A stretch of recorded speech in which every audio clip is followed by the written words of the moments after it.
嘉义民雄的新南社区烦恼老大人的健康，专工举办运动教学课程，希望老大人天气冷美伫厝内时阵，加减振动，互身体健康更较受落。老大人坐伫椅仔顶面，配合老师的指导来做运动。老师讲，这阵仔的天气常常变了真寒，对老大人的健康较会造成问题。教因坐伫椅仔顶面的运动，唔能互身体加减振动。一个人伫厝内做嘛安全。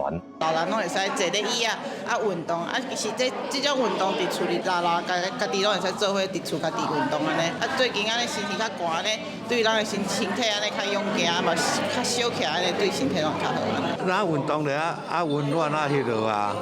伫嘉义县民雄道桥工业区边仔新南村，是民雄乡少数无长照据点的社区。新就任的村长讲，为着要来照顾社区的老大人，配合乡公所来办活动。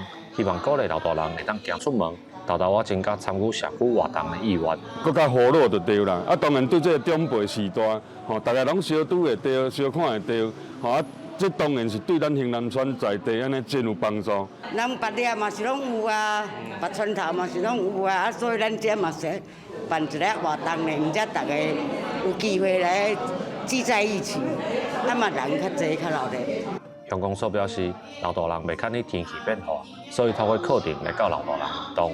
第二日温度变化真大的天气当中，嘛会当保养家己的健康。记者林伟霆，嘉义报道。